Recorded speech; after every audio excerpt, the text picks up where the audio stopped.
What is up, everyone? I think everything's working now. This was being super glitchy a little bit ago. What is up, everyone? Oh, yep, it's definitely working now.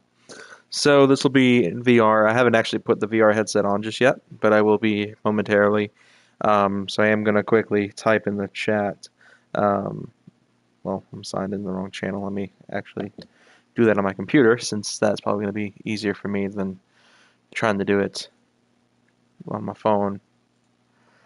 All right, let's see if it'll load. It's not wanting to load the chat for some reason on my desktop, oddly enough. It's been like super glitchy for some reason. So they announced 1.54 today. Well, we've known it's coming for about a week now. But they announced it earlier this week, or over earlier today. Goodness, I'm just struggling to talk. Um, and they're adding 5 new cars. They're giving us the Escort Cosworth, which I know has been a long time request. Um, they're giving us the 992 Turbo S, which I'm really excited for as a Porsche fan. Um, and of course, they're giving us the Mission X, which I don't really care for that part. Um, sorry, I'm typing.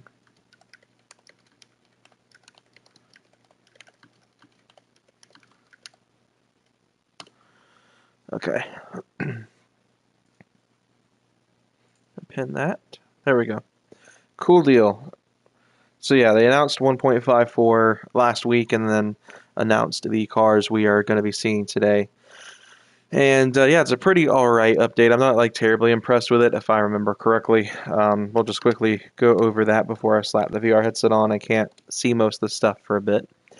So we are going to be getting the Escort Cosworth, the Mercedes W196R from 1955. That is a bit of a legendary Formula One machine, as a lot of you guys may know if you've been researching it like I have. That is the car that was driven by the likes of Sterling Moss and Juan Manuel Fangio, some of the biggest names in the early days of Formula One.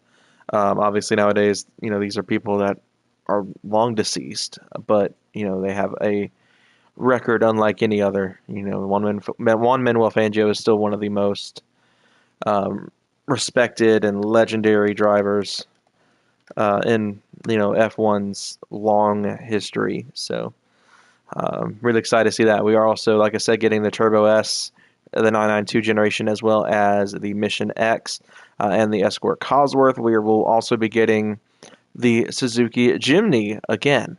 So they gave us the K version a long time ago. I own the K version, actually, now that I think about it in here. Um, we'll grab that real quick. So this is my Jimny, like K version, whatever. So I got the Escudo livery on it. Not really excited about that one. I feel like we shouldn't be getting the same cars at this point, but I feel like they're also at this point just, yeah, all that power. I think it's a 3-cylinder engine. At this point, I feel like most of their big work is going to be getting saved for Gran Turismo 8. I mean, there's no way that game's not already in development. I mean, there's just no way they haven't already started on that game. Most game developers will start on their next games as soon as the game they released was released. So I would not be surprised if they've already been well underway with Gran Turismo 8's production. But yeah, all in all, pretty okay update. No new tracks or anything, which kind of bums me out a little bit. I would like to see a new course of some sort added to the game and some new content. We do got Sophie and a few more tracks, which is cool. That'll be neat to have. But yeah. All right, so I think on that note, I am going to slap on the VR headset here right now. And I'm going to get my chair in position because I was turned an awkward way. Have the chat pulled up on my desktop so I'll be able to read it periodically. As I said in the pinned comment, since I'll be playing in VR, I want to really have an easy way to read chat. So what I'm going to do is I'm going to be taking periodic breaks. You'll be able to tell that I'm taking that break because the screen will go blue and it'll show that there's no video input, but you'll still be able to hear me talk. And that'll be how I'll be reading the chat. So you'll see that screen in a moment when I go to put this on because it has to go through a sort of calibration. So Yeah, give me just a moment for that, and we will get started.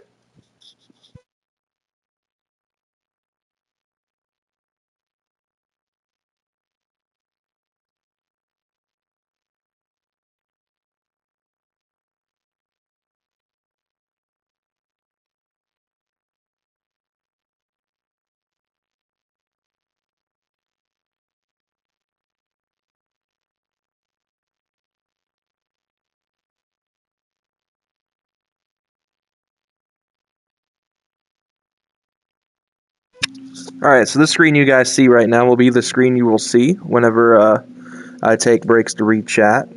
So if you see this screen, that means I'm more than likely going to try to read whatever's going on in the chat. So yeah, I'm currently in the VR setup. I'm trying to get situated because I've got my DualSense charging off to the side. All right, here we go. Apparently my lens distance has changed. Don't get how. There we go. There we go, much better. Alright. So this thing's sitting a little low, but it's kind of tricky for me to make it all work. You know, sitting this any higher will make it hard for me to see and will disrupt with the headset. Alright. So like I said, now that the VR headset's on, I won't be able to read chat very easily because when you're playing in normal mode, it flashes the chat messages on the screen on the PlayStation, on the PS5, and I think the PS4 as well. But obviously, playing in VR, they don't allow that, so I'll have to pause it. In which case, I'll hit the button that allows the pass through, so I can see what's going on around me, and you know, we'll do that. So we are going to do the 30-minute Le Mans race. So I got to find, more than likely I'll be in my Cayman Club Sport for this. I tried to set up another tune for this GT3 RS right here. Wasn't able to make that work. I have like my normal GT4, which is meant to be like a GT4 RS. Both of these Caymans are meant to be GT4 RS type cars.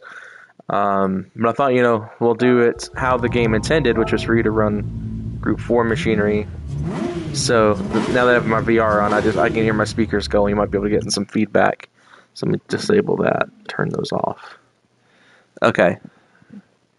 So last thing I'm gonna do is, because I keep forgetting, is post the link to the stream at one other place before we get rolling too much more. And then we'll get into the race. So one thing that I've always thought is interesting is the usage of the 911 RSR starter for this car versus the like actual Cayman starter. All right, got that done. So you might be able to tell the livery isn't to the normal livery. This is actually, I made this actually by myself. It's meant to be the 2025 JDC Miller GT4RS Club Sport livery for the IMSA Pilot Sport Challenge. This took me a while to make, and the only way I did, I used reference images from their car. Now, I've taken some creative liberties in some places where the real stickers can't be found. I put like Optima batteries and the grid finder, one on the back quarter there by the rear wheel, and the yellow headlights, because that's just something I like. I like the yellow headlight look. So, all right, we're going to go to the actual race. We'll do a chat break before we get started, because it is going to be, you know, a 30-minute window. I'm not going to be able to hear you guys, or not hear you guys, but be able to see anything you guys say. Obviously, during pit stops, I'll be taking breaks to read chat and probably drink water, because I get thirsty.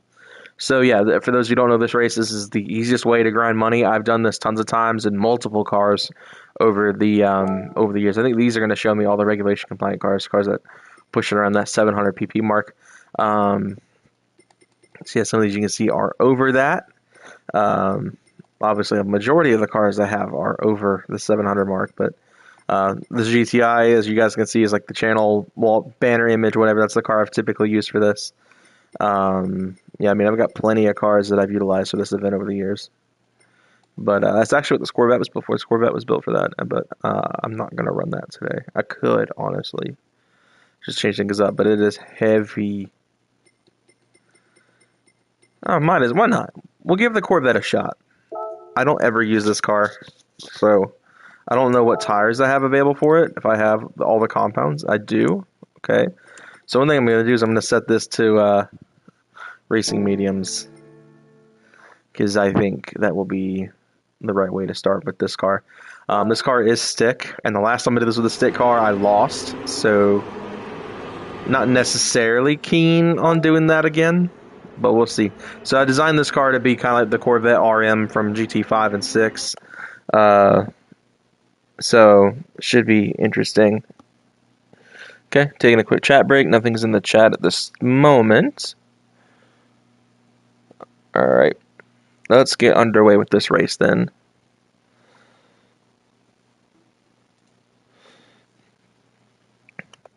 Alright, so I have the stick shift hooked up conveniently, but I'm not entirely sure I'm going to run it, because this car is not sequential, actually. That was part of the reason why the performance points are so low. And you'll notice it's making a lot less power than normal too, so we might go for it. If I hate it, I can always start shifting like a normal person. Okay, first things first, I need to bring this back. There we go.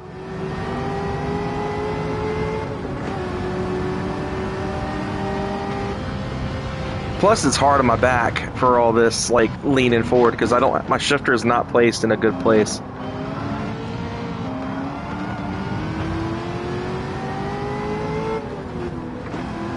About in a fifth. I was watching a video, actually, of Doug DeMuro and Linus Tech Tips collaborating, and the shifter they showed in that video for that sim rig was gnarly, and I want one so bad, but they don't make one for PlayStation use, obviously, and it's $1,500. That Lambo just massive spin from the Lamborghini right there. Hopefully we don't get the yellow flag penalty, because that will ruin the clean race bonus for this. My watch is buzzing, so something's going on in one of the many group chats I'm a part of.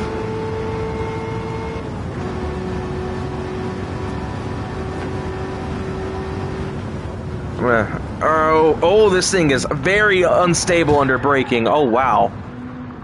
This is the first time I've really used this car for this event. I've driven it more than like a couple miles. That was an experience. Do I have a brake balance controller in this? Of course I don't. I put it map 6 so we can get some fuel economy out of this car. It's definitely going to slow us down. This car is probably one of the heavier cars I have for this 700 regulation.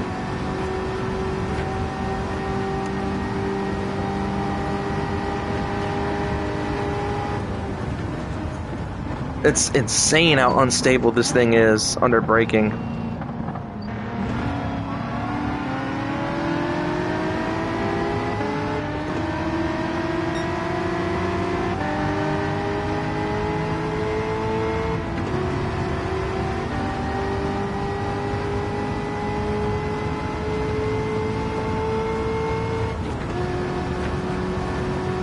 It's a fun car though, it's such a good sound, but I just can't with how unstable the braking is.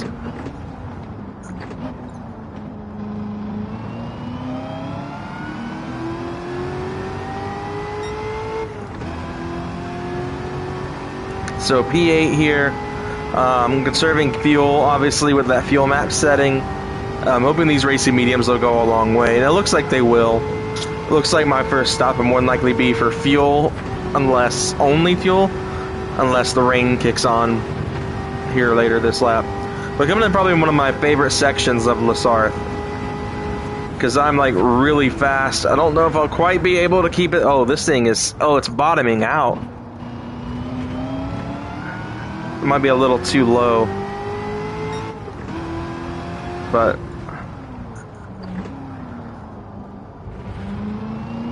it drives really good though, aside from the suspension like bottoming out. And the way to fix that is actually to change the wheel offset, I've noticed, or raise the ride height. I've had cars do this before. It's not something I'm unfamiliar with, but it definitely is inconvenient. I'm hoping that it only does that in certain corners so that I can avoid it for the most part. Those rev matches were crispy. The gearing in this car is definitely tall, but I mean, this car also typically makes 100 more horsepower than this. I actually turned it down for use in this regulation because I wanted some more unique cars to drive in this regulation setup. And I wanted more manual cars to drive in this because typically I've raced paddle shift cars and like that E46 that I did a while back. The Genesis cutting the corner up there.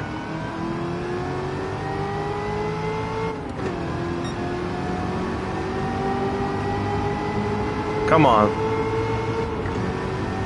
I know we can get around this Lexus. Come on, don't bottom out on me. Come on, car.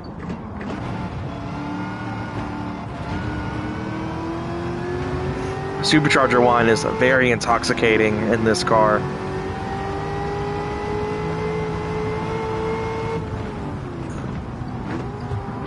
Notice a little bit of a bottom out there. We are going to make slight contact with the Genesis.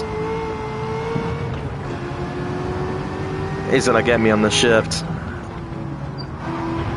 He's going to shoot wide. We're going to be able to get around him on the inside. That was a good pass. Alright, we just got this Aston in front of us. We're definitely off the pace in comparison to other cars I've ran in this. I think the only car that's been slower than this at this point is that GTI, which I like driving that car. I have like almost 3,000 miles I think on that car, or almost 2,000 miles on that car, and all of it has been on this track almost. Man, I drove it a lot whenever the game first came out because I've ran that car forever.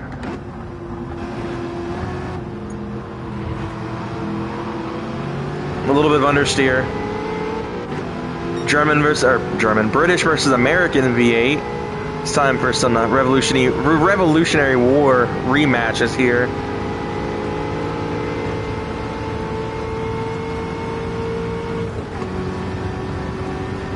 I know the leaning forward is probably jarring to you guys, but my shifter is actually really that far forward. I used to have a taller shift knob on it, and that alleviated a lot of that issue, but I don't have that anymore.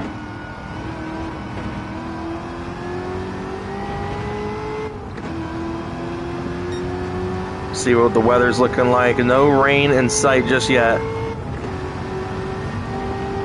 Which makes me happy for sure. We got just north of a lap into fuel. We'll monitor that. We'll see where we are at the end of this lap. Because I definitely don't have super high confidence this car will make it 3 laps in fuel.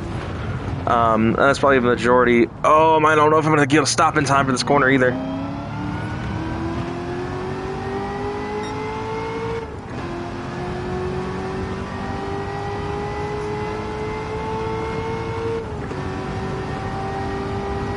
My right wrist is saying this. For a lot of you guys, to simplify my job, I type for a living. So my right wrist takes a beating from my job. And I'm definitely feeling it right now. Dab the brakes a little bit. A lot of the time, see, the game hates that. This car is definitely in need of a recheck on the wheels and or ride height. Come on, around here. Just 4 cars ahead here. See some clouds forming. We are going to get some rain here soon. I'm not trying to botch this strategy like I did with the E46, especially with a car that's obviously not on the pace here. So we're down to a lap of fuel left. I should be able to stretch it if I just kind of hold it in higher gears. I'm going to go 4th gear into this corner here.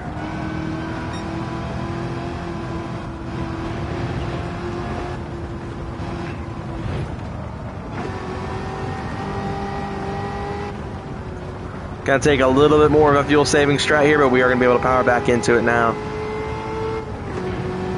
Some of these cars may go ahead and pit. I'm not entirely sure what to expect here. I do see a car in pit lane. Run a little bit too sharp on that corner there. And keep it in 2nd. Try to use that power band a little bit more.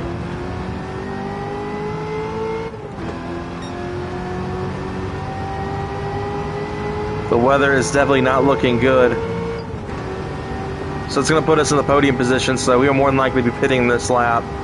I'm hoping that was worth it. I hope that was a good move, because I'm not trying to be stopping for or running out of fuel before the end of the lap.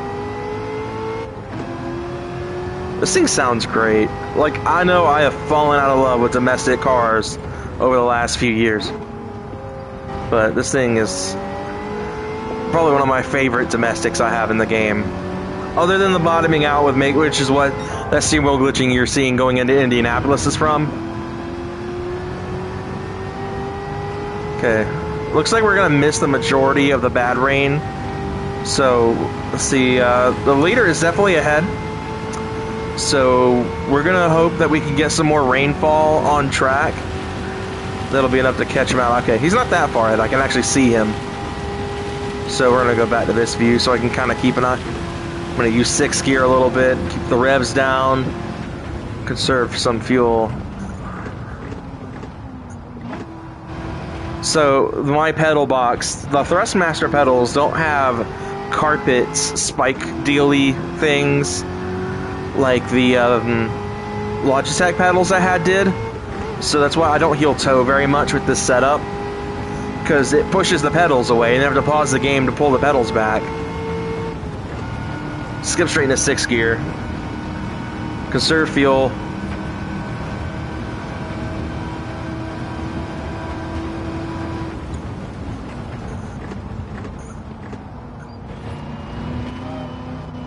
Same thing, and I kind of hold it in 3rd. I'm just trying to close the gap, because once we get through the pit stop, I'll be able to push the car a little bit more.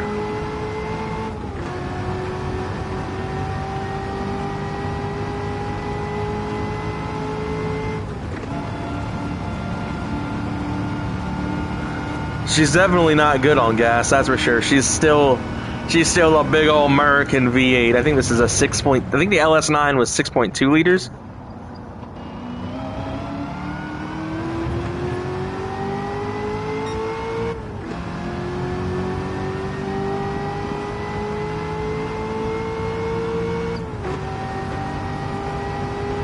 This is definitely a more rewarding stick shift car to race than the E46 was. It's a fun car, honestly. Yeah, I think we're gonna manage to get really lucky with the rain. See that right there, the car's bottoming out.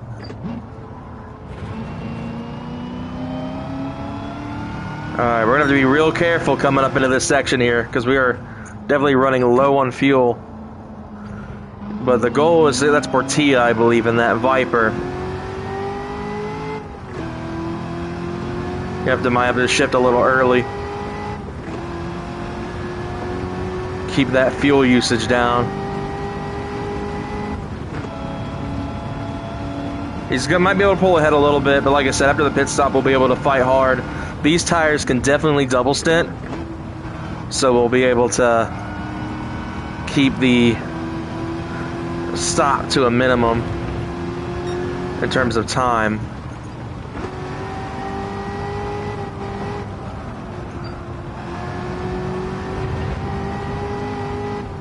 Because we all know he's going to be pitting too.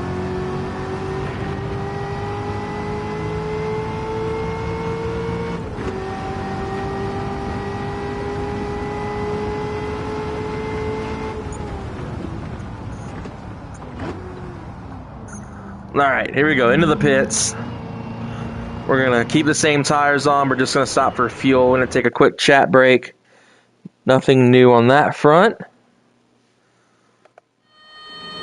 I probably could check my phone real fast, see what's going on there. Just TikTok notifications, it looks like. Alright, so we should be able to get out of the pits pretty quick. Portilla maybe also kind of fast. I just noticed he's still on his hard tires. The majority of the grid is pitting this lap, it looks like, so should be able to rebound this race. Because we're just stopping for fuel. We're not stopping for anything major. I'm going to make sure we're in neutral, because I don't know what gear we're going to come out of the pits at. Portilla's going to get out a good bit ahead of us, I think. McEwen also gets through the pits faster. Okay, so Blast End gets past us too, and that Alright, so I didn't know what gear to expect there. Thing goes so far away. There we go. I was leaned forward. So these tires can go 2 stints for sure. Looks like they're double stinting as well on the hard tires.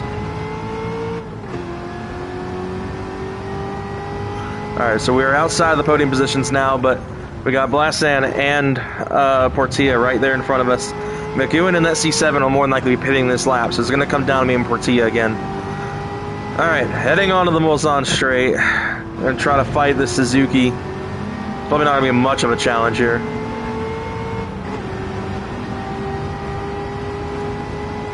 Make sure he stays behind me. So I'm able to go full tilt with this car again after that pit stop.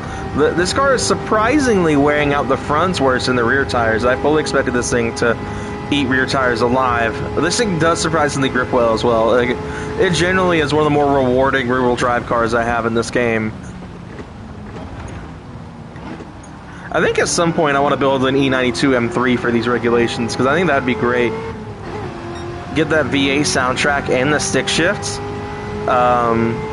And pretty much have the M3 GT2, which is one of my favorite Group 3 cars in this game, but in a form factor that I can use for this. I used to have, I think I still have it, in E92. I built it as like a seat time car to really just drive and learn driving with stick shift in this game. I have a GT4 now that I use primarily for that. We're getting to some rain. It doesn't look like we're going to get anything too major though. So it looks like we won't need to bring out the wet tires yet. Alright, here we go. This is effectively the battle for the lead, because McEwen will be pitting at the end of this lap, and I do get on the inside line there. Now that I'm able to actually use the power band of this car, not having to go into 6th gear to save fuel.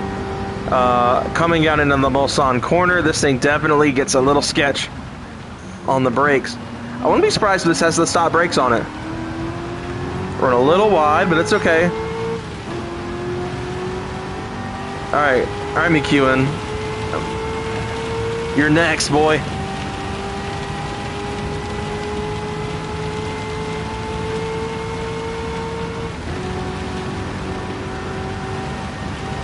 Letting this LS9 scream.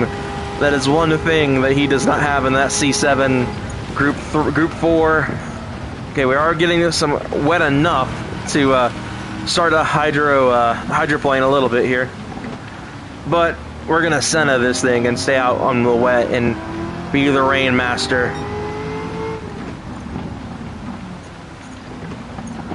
Okay, he's going way too slow for me. Ooh! What are you doing? Step on it! I'm probably gonna regret being so arrogant about this, but I mean, it's not that wet. I mean, it's wet, but not quite wet enough for me to want to bring the wets out just yet. That's a rhyme that I didn't expect to make. I'm going to be a bit more cautious coming into the Porsche curves. Be a little bit slower than normal. It looks like Portilla got around him as well. McEwen just wussed out. Did he run out of fuel, maybe? Ah. It's just wet enough. Just wet enough for the slicks. I ain't stopping though. We ain't twitching tires, boys. We're sending it. Because this track will dry up fast once the sun comes out.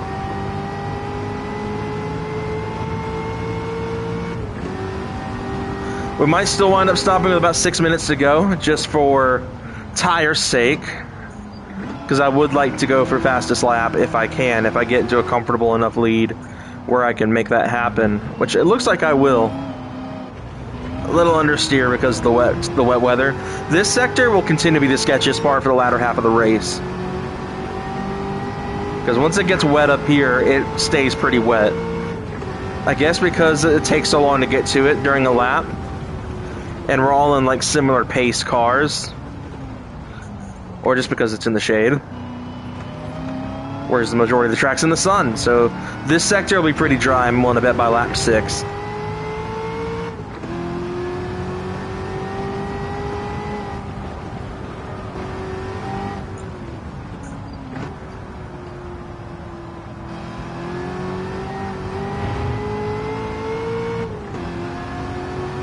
Come on.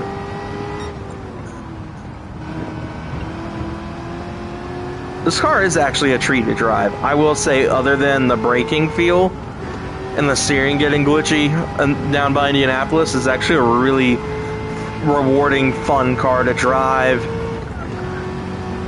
Even with the manual, without having to lean so far forward to get. I've said this before and I'll say it again. Once I get my own place with my fiance, once we're married, I'm going to build a proper sim rig so I won't have to lean like that to shift. And I'm kind of hoping they put this game on PC, or GTA on PC, so that I don't have to find a way to jerry-rig 2 systems on it. I'm trying to DIY it, honestly. I'd love to build something really cool myself.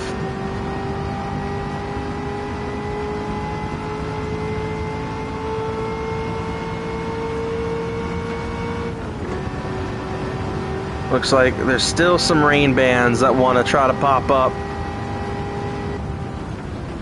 I see the rain gauge. I always say enters as that first line there. Heavy wets is that second line. Towards the top of the gauge.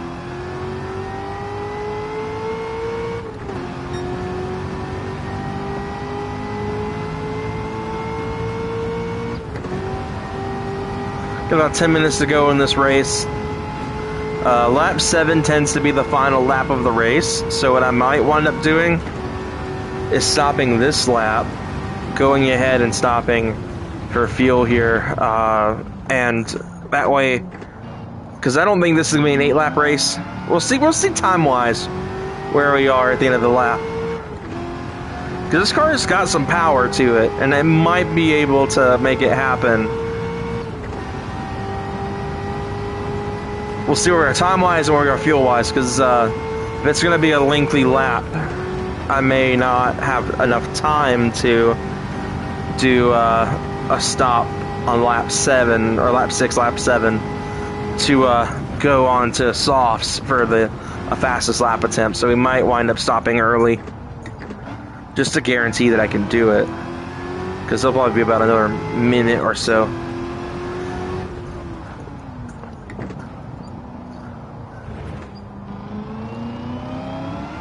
Track has still got some cloud cover. As you can see, the track is drying up relatively fast. Because see, the thing is, if I stop now, I'll be able to do it. I'll have more than enough time to come back around for a fastest lap attempt. If I don't, I more than likely will run out of fuel on the next lap. I don't know. Definitely not going to run out of fuel the next lap, but might be a good opportunity to go ahead and stop, put some softs on. That way we can go and run a fastest lap attempt. So I think that's what I'm going to do, just to be safe. Because I'll have to stop next lap anyway because of fuel. Oh, of course. I get a penalty now. Alright, let's go ahead and stop. We're going to go ahead and stop, put the softs on, top off fuel so I can go into map 1 on lap 7, and push this to the end. Alright, let's see if there's anything going on the chat side. Oh, Kaysen. You ain't right, bud. You ain't right. Okay. Alright, bud. I don't know the poo-poo and we-wa. Don't get the reference for that. Portia's going to get around in the pits, which kind of blows, but it's fine. It's fine, because they're going to stop the next lap anyway for fuel. I'm going to go ahead and put it in 3rd, so that when we exit the pits. And the majority of these cars will stop on lap 7, so right at the end of the race. So this sounds dumb. And I know the majority of you are looking at this like, this is dumb and arrogant. But we're going for it. Alright. Out of the pits we go. Okay, hated that. Did this specifically so I could go for a push lap for the final lap of the race. Oh, I'm regretting it already. Cold tires are definitely not good. Hopefully it'll serve the penalty on this lap and not the next lap, so I'll be able to do my push lap. So we are now behind quite a bit, but remember, a lot of these cars are going to pit this lap. and I'll be at full tilt next lap on softs, where I've been running this race on mediums the whole time. The tires probably could have gone for triple stint, honestly, so I'm curious to see how these softs will do to close this out. I might be able to get some serious tire life out of these tires, which is something I can't say most of the time for softs in this race, other than all-wheel drive cars. Like the TT I drive on this from time to time. Alright, McEwen, we're back at this again. Gotta show how this C6 is, for the most part, superior, other than looks and interior quality. Oh, that was some contact. Probably cut over a little too early, trying to get back around him. I'm gonna do that rev match in a second gear for you guys. Some showboating, if you will.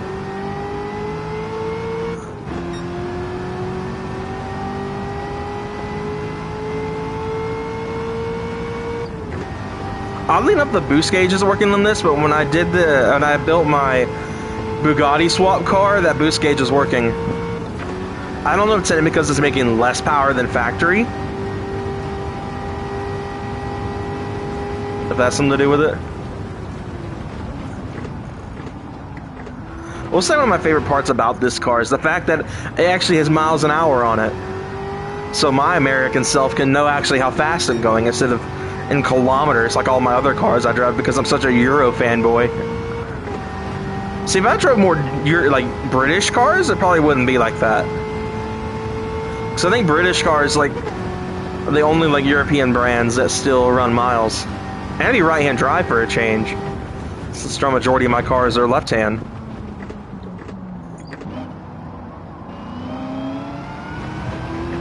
Alright. We got just north of a lap to go. A lot of these cars are going to pit this lap, and I'll be able to put this down in the map 1 at the end of this lap and clean house, because this car is going to be very fast on map 1.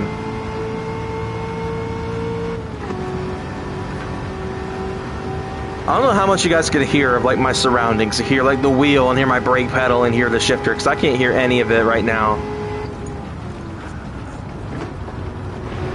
Let's play it a little easy with that car bottoming out on me.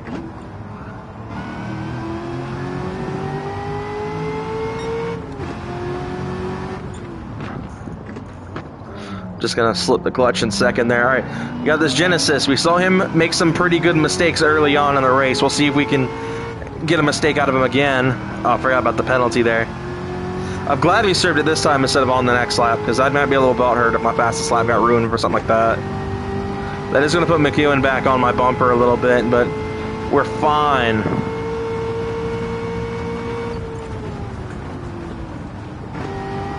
The gearing is a little tall on this. It's kind of hard for me to carry speed in 4th gear like I would in the majority of cars on this corner, this segment of the track.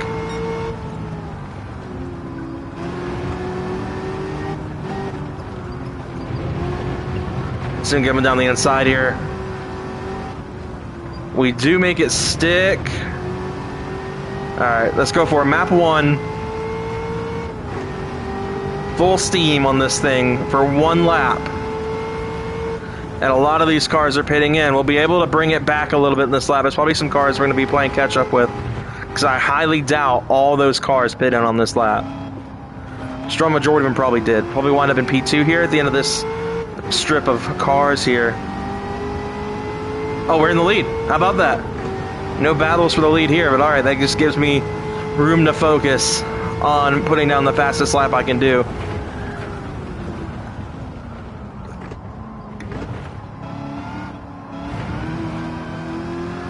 Alright, here we go, down the Dunlop corners.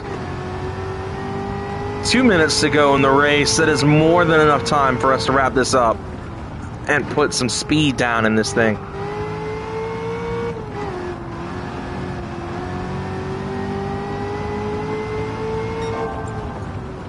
Already 2 seconds out of my best lap up to this point.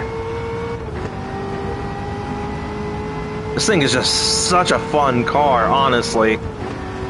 Get that suspension stuff dialed in with the wheel, like, getting all glitchy from the car, like pretty much bashing its own fenders. This thing will be a treat. Almost 200 miles an hour coming into the first corner on the straight. It definitely wears the softs out way faster than it does mediums. Like, usually, there's an obvious difference, but this car is like, it chews them up. Definitely a single stint tire. I definitely don't, after really seeing the wear, because I haven't driven this car in this race before, like I said earlier. So seeing that wear, this thing is definitely not a car that would be able to double stint the softs like the TT does. My right leg's getting a little tired from all the lifting and trying to be careful with the brakes in this car. All right, here we go. Down into the Mulsanne corner, the final stretch of the straightaway.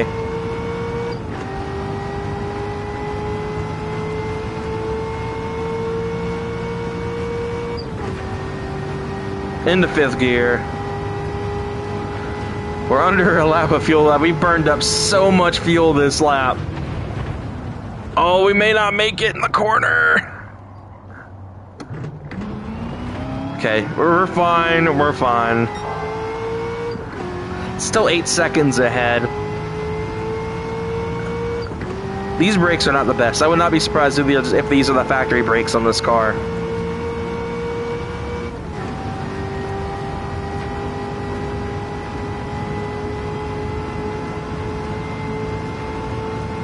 All right, down in Indianapolis one more time here. We're gonna brake a little bit, shift, try to keep the car from freaking out too much.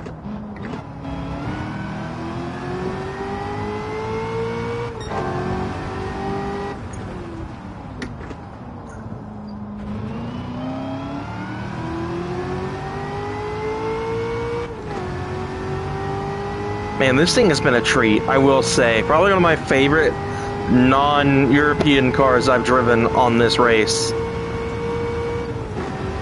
Which is a crown that not a lot of cars can hold, because I really drive a lot of Euro stuff on this track. Man, these tires are borked already. I think it's on stock suspension too. You see the amount of body roll this thing has? It's pretty much just a stock C6ZR1 that's got less power and a lot more aero. There we go, just enough grip.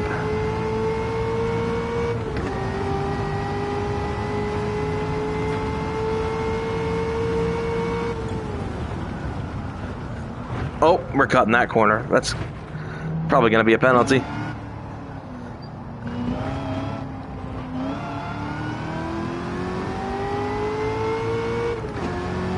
Heck yeah, 11 seconds on top of the best lap. That was a good race.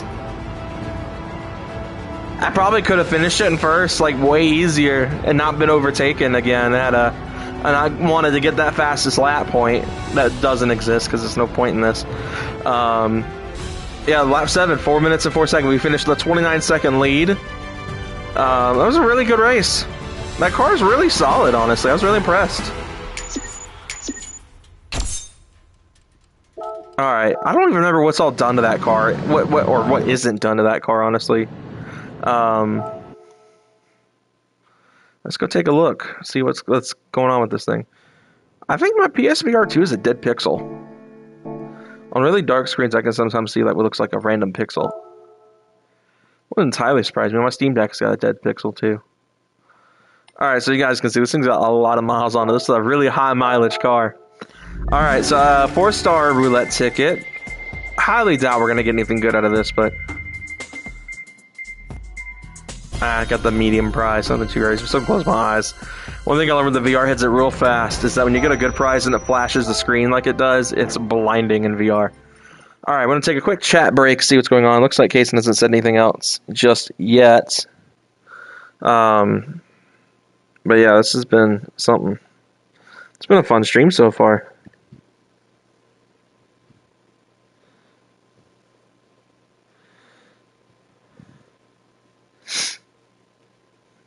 So, yeah, this has been a fun one. Checking my phone as well while I can. Taking a bit of a stretch break on my wrist. So, yeah, this has been a fun one so far. This thing is great. Okay, let's just see what's actually done to it. We're going to go and put its tires back on. So right away I see we got suspension. So it is on aftermarket suspension. It just has a lot of body roll. It's got the ECU, obviously, so I could lower the power down. Literally everything else is... It has brakes. Okay, so it does have aftermarket brakes. So why does this thing drive so bad under braking? Because it is one of the worst cars I've ever had in terms of braking performance. We do have some aero as well, as you guys could already tell by the appearance of the car. So yeah, I mean, it's a solid car. I think, do I have like a full kill setting on this thing? Yeah, there it is. So yeah, I'm going to keep this in this like regulation setting because it's honestly like a really solid setup for that. So I don't think the tire thing is a ride height issue. I think it's probably a fitment issue with the wheel. That we can do to address that. Okay, so part of this money I'm saving for tomorrow for the update to drop. But let's just see what's in the U showroom. I do want an Evo TME. That might be something I buy, but I'm not entirely sure on that front yet. If that's something I want to invest in right now. Let's see, what else do we have here? I haven't gotten the DeLorean yet. That's a car I haven't gotten yet, so that might be another thing we buy here. So the DeLorean is something to keep our eyes on because I've never actually owned one in this game, as you guys can see. I'm trying to clean up some cars I haven't bought already. The Datsun Z is a car I haven't bought yet either. Oh, the 959's here. Oh, man. I do want to see what this thing looks like in the VR showroom. It's one of my favorite cars ever. I love the 959. Let's look at it. It's so cool. I want it. I need it. Go in the interior view. Obviously, it's not much different from a 911 from the era, except it's got technically a 6-speed. It's got like this G gear. It's a cool car. Like, you cannot tell me the 959 isn't cool. Like, obviously, if I get one of these, it won't be a rally car. It'll be a track car of some sort. It would be kind of fun to build this for that 700 red car. Like, I do have a 993 I've built for that, though. That's what I thought about driving for this. Yeah, I'm going to keep an eye on that because I do want that for sure. The Ferrari 500 Mondial Pininfarina. It's cool. 356 is on its way out. The E-Type. It's a lot of cool stuff. It's going to be hard for me to save my money. Because I want the DeLorean. I want the E-Type. I want to keep saving money up for that that Jag. And now, of course, if I do the race at Spa, that'll get us more than enough credits. Might do that tomorrow. Tomorrow evening, probably, since I got to work tomorrow. Let's see. See what's going on here. We're gonna go ahead and cop the DeLorean at least. Oh, the Delta's in here too. I haven't gotten that yet either. I might not get the Evo, honestly, because I'm probably gonna run out of cash. I'm gonna go ahead and buy the DeLorean just so I can have it for my car Pokedex this game has. And we'll play around with it in the VR showroom and stuff as well. We'll deal with that in a minute. And then I'm gonna go ahead and get the Lancia, because I actually do love this car. And we'll do the same thing. We'll mess with it in the VR showroom and stuff. Okay. So that's 2 cars knocked off the list. So I kind of want to do the E92 build that I was talking about a little bit ago. But first, I'm going to get the Jag 2. We're just going to go and get all of them. I'll do the race at Spa tomorrow so I can afford the 959 and stuff. Or I might just wind up spending real money on it. I'd really rather not. All right, the Jag. Because I love the E-Type. It's one of my favorite cars that Jag ever made. It's a shame that Jaguar is ruining their image for this, you know? This might be one of the last times I get to see the old logo in this game before they put that horrid logo they have now, too. So I'm happy with that. So we're going to go ahead and get the E92, because that car, I feel like, is going to be a pretty simple build to get it to 700 performance points.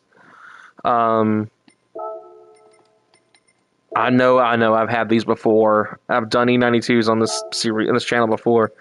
It's a fairly inexpensive car. We're gonna get it in, let's do Melbourne Red. That's a cool looking color. It's not gonna stay that color, but it's pretty. So that's not gonna leave me with a whole lot of credits to spend to build it. But I think 182,000 is more than enough to get that car set up for 700. Alright, I'm going to check. Nothing new in chat. Okay. Alright, let's go ahead and get to the date acquired thing so I can get to all the new cars. I didn't even notice. I forgot I bought this Maserati. from the Legends dealer the other day. That sounded rough. Ugh. What was that? Alright, so it's going to take me to the Lancia first. So it was developed by Gigabyte, so that explains a lot. It does share a lot of like that Mark I Golf look. I mean, Gigabyte was a fan of building boxy cars back in the day. This thing's kind of cool. I'm excited to have that one. That's going to be a fun car to own. So the Jag. Alright, so there's your, description of that. 3.7 liter inline 6. That's a beefy engine. Beefy inline 6. And then finally the DeLorean. This thing is an American icon in terms of movies. This is the Series 2 variant. Yeah, not the best engine out there. A very powerful 197 horsepower out of a 2,800 pound. I mean, 2,800 pounds isn't bad. I mean, that's not a bad setup on a car. So I haven't actually looked at this thing yet. So I'm going to go to the GT Cafe map and we'll look around it in the VR showroom. I love the cafe plays music. That's cool. So yeah, this interior definitely, I mean, it's neat. But that's really all I can really say about it. I mean, I would drive one.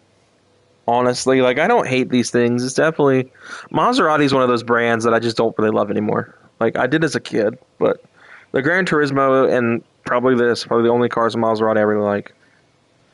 I love the way the interior is. I feel like this camera view could be better. I feel like I'm like way too tall, and I bet if I was actually in this car with this angle, I'd be hitting my head on the roof. And I'm not even that tall. I'm like 5'9", 5'10". Interior is really nice. It is a 2+2, and I highly doubt those rear seats are useful. And the rearview mirror is not aimed right, which I'm sure on a real track it would be. It is a 5-speed transmission, and it looks like, well, obviously it has manual seats. This is like a 60s or 70s car. There's a brake failure light. It probably said a lot with this car. And a fuel light and stuff, which is kind of cool. I'm curious if that works, because in the Porsches, the air-cooled Porsches, it does work in this game. If you run low on fuel, it actually does warn you. Alright, next up we'll get the DeLorean out. Let's see what it sounds like. It's the same sound. Did they really use... Were they that lazy? Was Polyphony that lazy?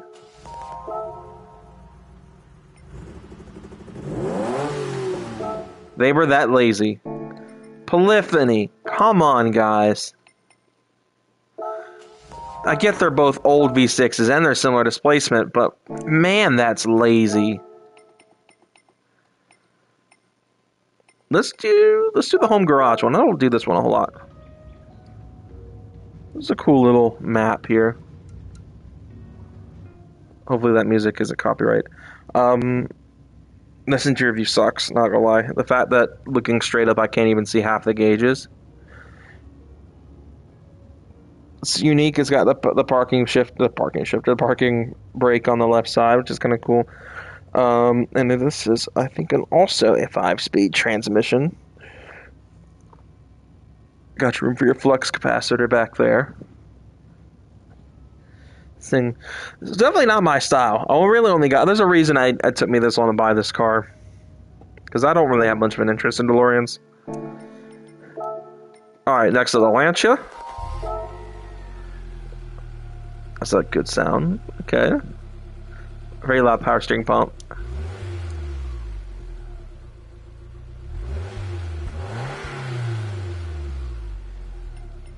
It's a really solid car. Alright, for this one, we'll go to... Let's go San Galgano. Kind of an Italian name place. It's a really pretty cathedral, I think this is. I think it's some sort of cathedral. This thing is a good-looking car. I love them. This interior view, again, kind of sucks because the gauges you can't see unless you look down. But I love how the gauges look in this car. Very airplane-like. Which I think is what they were going for. Giugiaro made some of the coolest hatchbacks, like design-wise, of the 80s and 90s. Like, I really like how this car looks. Obviously, it looks... I don't think that's a sunroof. The seats in this are very 90s. This whole interior is very 90s, but it's roomy at the same time. This is like... I feel like if you had one of these in real life, your visibility was unmatched. I mean, this is a car you can really see out of. A-pillars were so narrow back then. I mean, obviously these cars were a lot less safe in comparison to modern cars. But yeah, it looks like we've also got a 5-speed, yep, 5-speed transmission in this thing. And I'm sure the fully customizable will magically gain a 6th gear. All right, oops, didn't mean to fully back out of that just yet. I think there's one more car. I think it's the Jag. Last time we'll see that old logo. Because I'm curious if the new update tomorrow. Let's hear that thing start. That beefy inline 6.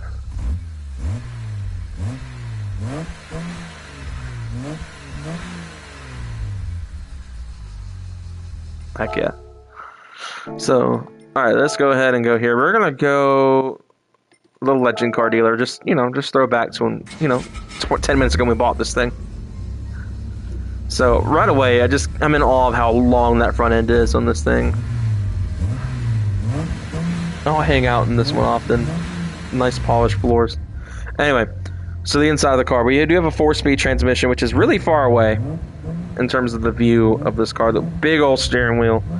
Red interior in this one. The doors, I feel like, would make this thing really hard to get out of. The doors remind me a lot of the 300 SL Gold Wing. Like that kind of layout in the doors. I don't understand how anybody could shift this car comfortably, looking at that shifter and how far away it is. It is a 2-seater. Those seats are small, too. This thing definitely was not a track-built car. Like, I know they raced similar E-types that were modified, but, man, out of the box, this is not a car I'd want to race with these little, like, wimpy seats. Like, this is, like, definitely not ideal, but cool car nonetheless. All right, I think that is all the cars I bought just now, so it's just into our E92, and just for fun, I'll deal with it after we build it. I'm sure you guys know what a stock interior E92 is like. All right, so we are going to go and pick a livery for this car because I want it to look like a race car if we're going to build this. So I'm going to go with a Le Mans style livery.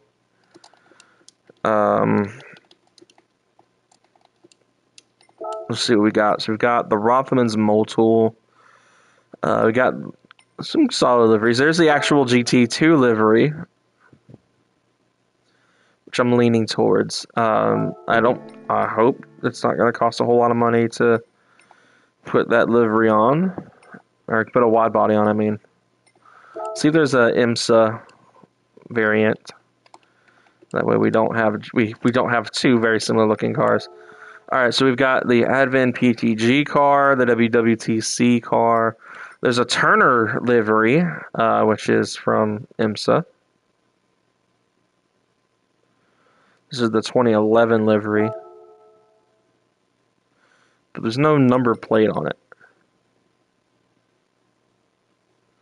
So we'll take a look at it.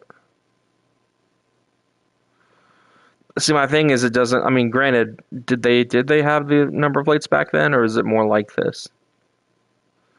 See, now I'm curious. I'm gonna turn this for a second. See if I can. I mean, granted, I'm in monochrome right now.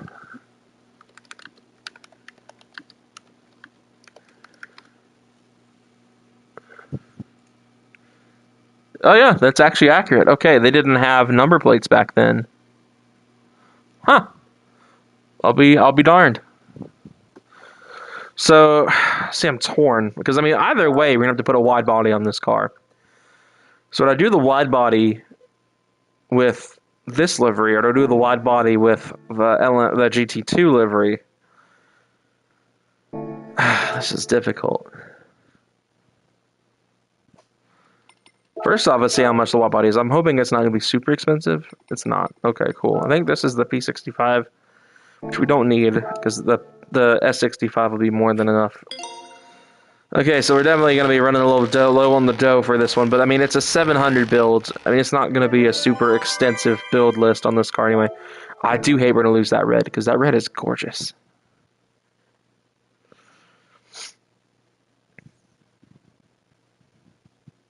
All right, let's see what we got in terms of liveries. Man, I really can't decide which one I'd rather have on the car. The Turner or the GT2 look, because I love the M3 GT2. But like, I love IMSA. I'm really torn.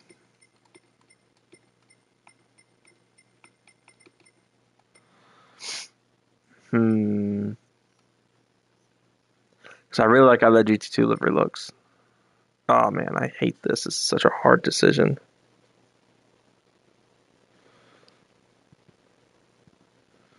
Such a difficult decision, guys. Oh man, what does the Turner look like on the car physically?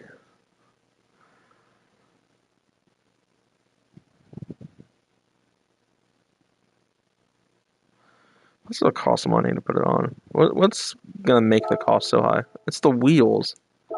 You put expensive wheels on the car.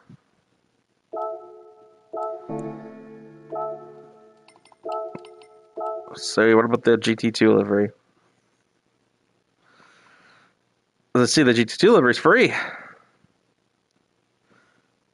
And it looks, man, I think I'm gonna do the GT2 livery. I might kick myself for that later. I'm gonna come back and do it last though after we do suspension and stuff. Oops, I hit that button by accident. Scratching my nose and hit buttons. See, what time is it?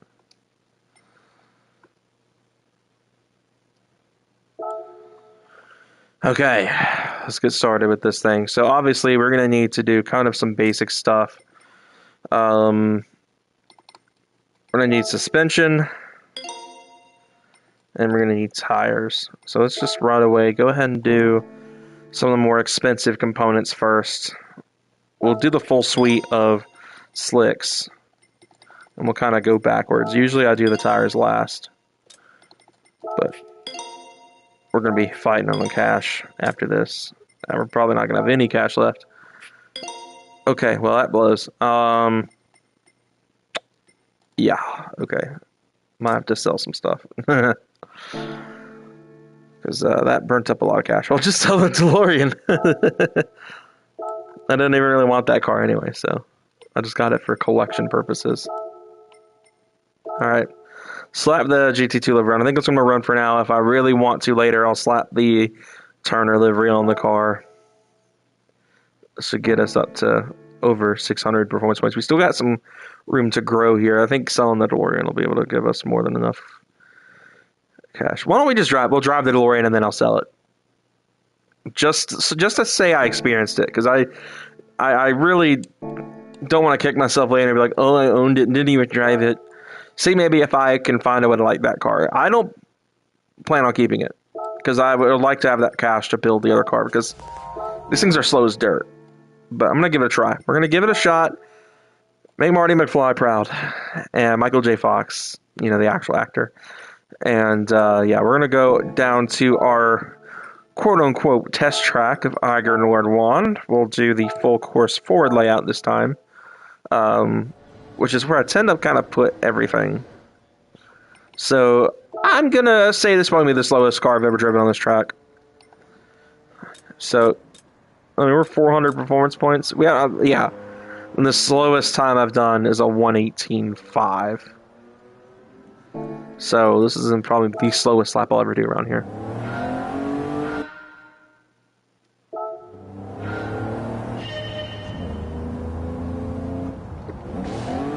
Man, this thing. Love that I really can't see the gauges.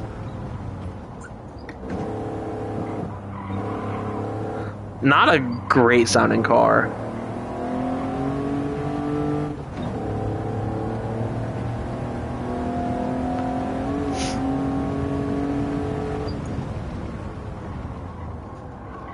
Oh, man.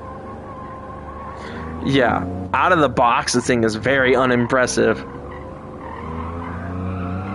Holy understeer.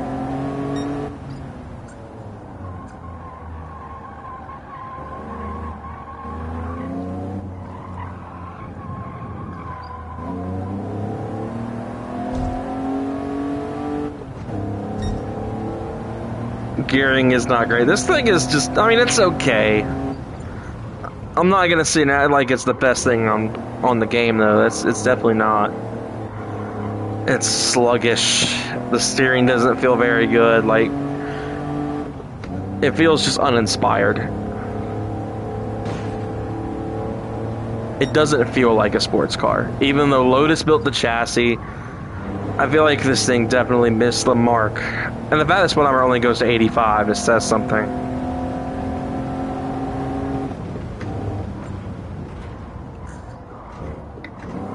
Like, I know this technically isn't much different than the original DeLorean, though. That might be why, because this thing was really slow back in the day. Alright, I've had my fun.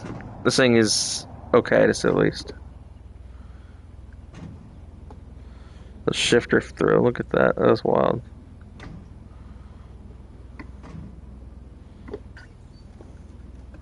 Good look at the interior one more time. Oh, the art of the glitchiness. You'll see that. Really far enough away from that door, the little frame glitches out. So is this the same thing on this side? No, it just puts me out of bounds. Okay. Like I said, this is going to be the slowest lap I've ever run. That car guy is in the chat. What's up, man? Yo. Oh, that's not centered. Yeah, I'm not impressed with the DeLorean. I think that is by far the slowest lap I've ever run around here. I'm going to be kind of glad to say goodbye to that one. So we can build that M3. My sister's dog is barking rather loudly. I'm sure you guys might be able to hear it. If I can hear it through all this stuff, I know you guys can probably hear it. Alright, into the M3. So, I don't know quite how much we're going to be able to get away with building this car. I'm probably going to do the bore and stroke on this engine.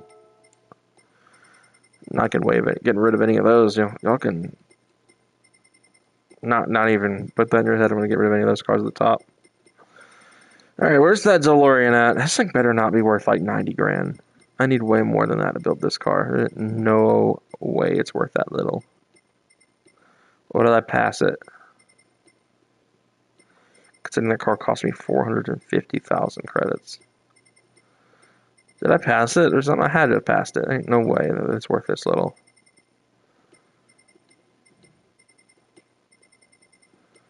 Ain't no way. Yeah, I definitely passed it. I think it's gotta be at least worth 100 or 125 or something like that. See, I'm just making myself nauseous. Like all the scrolling and stuff. Oh boy. Oh, I have an F-Type I haven't even used yet. Come on. I need more cash from that thing. It's kind of a sad goal. Bruh. There. Nope, that's the GTO. So where is it? Oh, there it is. Oh, thank goodness it's worth way more than I hoped it would, than I thought it would be. Alright. That's more than enough cash to finish this car. 276 is usually what I need to finish these cars from scratch. Alright, so we are going to go ahead. We're going to focus on performance stuff first. I'm not going to boost it or anything. I don't that I really can anyway. We're going to do the stroke up. It's going to put this amp to a 4.2. And then I think the bore up will put us near like a 4.4 liter engine. Not going to do cams or anything. We're just going to be focusing on just straight, like, raw performance. This engine's not going to rev very high. It's going to rev a lot lower than most M3s did. We're going to put full exhaust. We're obviously going to do brakes. I'm going to do the carbon ceramics in this one, honestly, just to spice it up. I don't really think it makes a big difference. We're also going to leave this car stick. I'm sure that'll catch some flack, but I want the most fun possible car for this. I don't think the carbon ceramics make a difference, but we're going to just see. I'm going to do the crank upgrade. Let's see. What else do I still need to do with this car? Obviously, the limited slip diff. And probably weight reduction, honestly. I think that's all we still have left to do. Oh, the carbon drive shaft. And the titanium rods. So we're pushing towards the top end of what we can do with this. Alright, so let's do some weight reduction. Probably not going to be able to get it too high of a stage. All things considered. That's probably about as high as we're going to go on weight. I mean, it's still a really solid number. 605 horsepower and 2,900 pounds. That's a really solid number. I get down with this. This is a good setup. We'll go ahead and do the fully customizable transmission. And I think, have we done the clutch? Did we do the race clutch? Okay, we'll do the race clutch. So that'll get us right at 700. That leaves me 73 grand to spare. Not bad. So there is our car. 605 horsepower, 2,900 pounds. Solid numbers. Solid numbers. We're going to go ahead and rename this one to the WTC 700.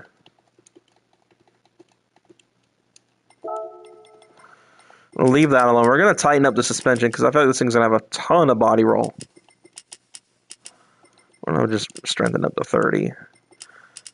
This is definitely going to be increased. The two settings are way too low for this car. Do about 320 on the rear. I'm going to get rid of a lot of this camber in the back. So what does that do for us there? Not really a whole lot of improvement there. We're going to get rid of this toe in as well a good bit. Okay, so let's go ahead and we're going to bump the transmission gearing up a little bit here. Let's see how much we can get away with adjusting the arrow on this thing. That's about it. 699.98. Okay, we'll leave that how it is. Okay, so that takes control of all of that. So the only thing we didn't put on this car is the cams. I wanted this thing to still rev about normal redline. It still revs at 9,000 RPM. Like, even with all those upgrades we did. If I had to guess, the titanium rods did that. Because, I mean, these things don't rev that high stock. So, it's definitely a high revving motor. Okay, we got some chat stuff. Drove to stage 2, stage 2 weight reduction. We got to stage 2 on this car. I think that was about as high as we could get it. Yeah, because I think without breaking the 700 regs. Not going to race this car tonight. I thought about it briefly, but it's already close to 9 o'clock. I kind of want to play Subnautica a little bit. So we are going to drive this thing, though. I do want to put this thing through its paces. We're going to go back to Iron Nord 1. We're going to see if we can get it on the leaderboard with some of the other cars. I doubt it, but considering that a Nissan Z is gatekeeping it, and that car is, if I remember correctly, rather set up. So that is a... well, it might have a shot. The only car that was near 700 performance points is this Mercedes, which ran a 108. We might be able to get pretty close. All right, here we go. I'm going to bring that back a lot. Right, a little more. There, a little more. That's probably about as good as we'll get. These pedals back. Alright, let's see what she can do.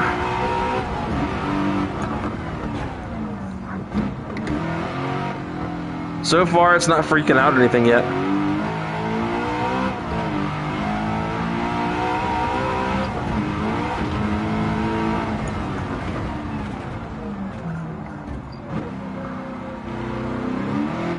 Ooh, she's skatey in the rear. But it's also making a good bit more power and weighs a lot less.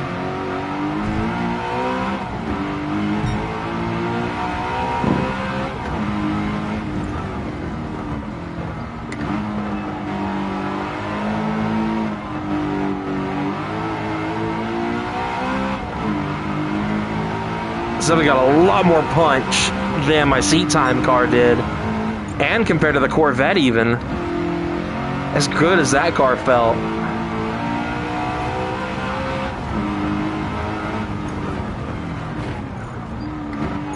Oh, it was exactly on the leaderboard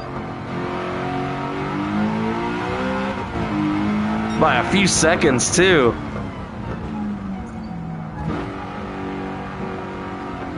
See, how hard is this thing to drive? So this is, I talked about this before with my friends. I cannot stand how the stick shift works in this game. So you might have probably been able to tell. I've had a stick shift hooked up. I've got a Thrustmaster TH8S shifter, which is why I keep leaning forward. I keep leaning like this to shift it. What I hate is if I go ahead and put the car in gear, and I just take my foot brake, and I just slip the clutch to the grab point. I'm not putting any throttle input. And I'll let the clutch out completely, as you guys saw. I went, and now we're just completely engaged the clutch. If you do that in a real car, you're going to stall or burn the clutch out, or whatever. If you try to drive like a normal person, just dump it. That's not really a normal person. If you try to drive like a normal person and slip it, it does that. I don't think there's an anti-stall setting I have enabled.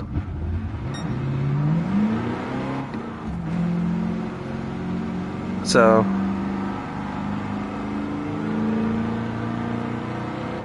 go up here to this parking lot, pose it for some pictures and stuff. See, how bad does this thing roast these tires up?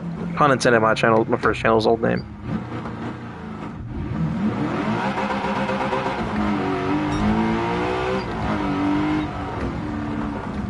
Grips up surprisingly well, honestly.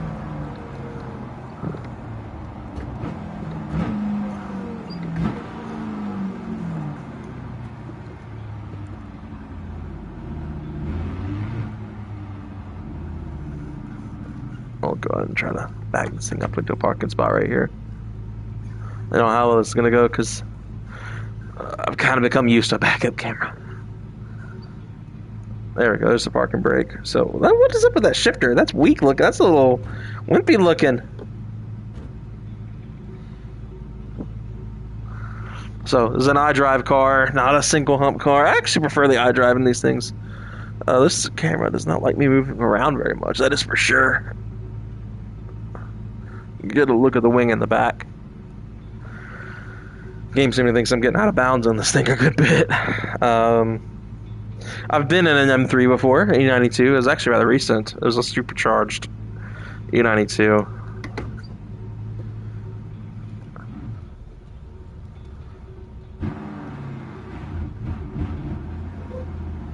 Where's the fox? There's the fox! I knew he was around here somewhere. Is it fully animated? Am I just seeing things? Huh. I really have to rev this thing out for it to be normal.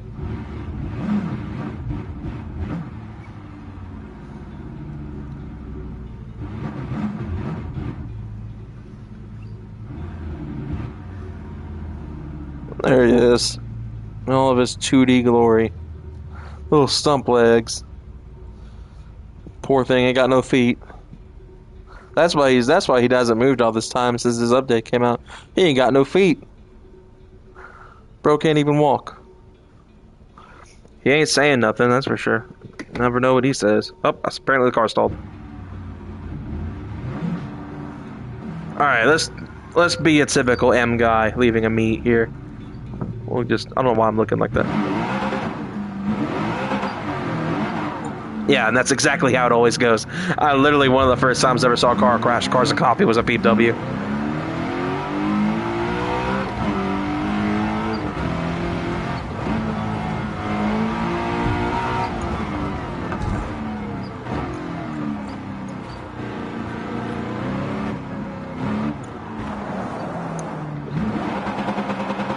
Yeah, kick up that sand.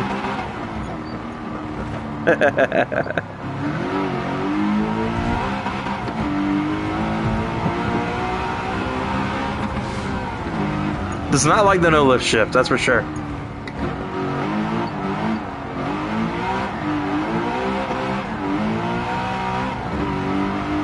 Sure, that'll look cool in the replay a little bit.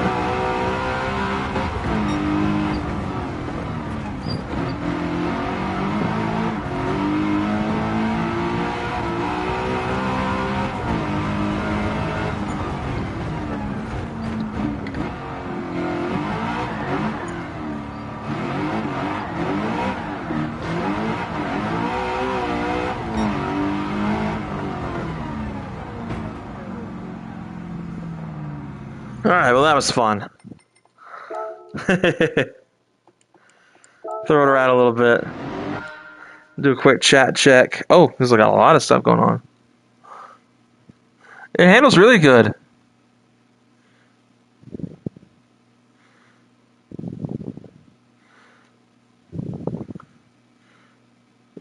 Yes, sir. Gotta drift them and burn them up. And that 180 was alright. I tried to show off a little bit more than normal. Let's see, I'm checking up my phone real fast. So I ain't been doing that.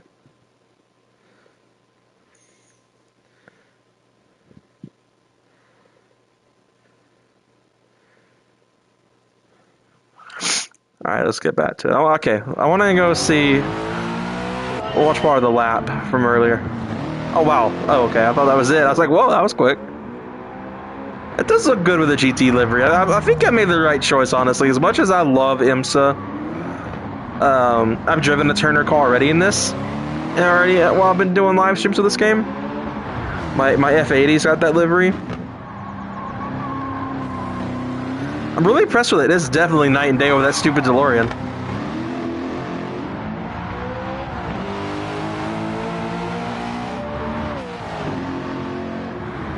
It's a good looking car, honestly. The suspension is perfect on it, like outside of the a little bit of oversteer it has, which again, it's 600 horsepower and 2,900 pounds. That's just asking for it.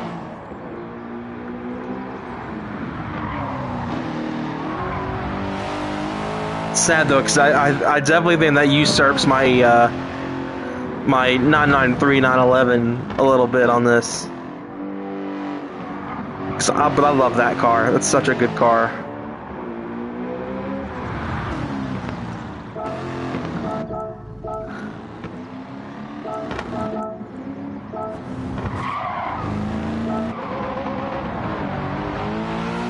I launched it there. I want to see that.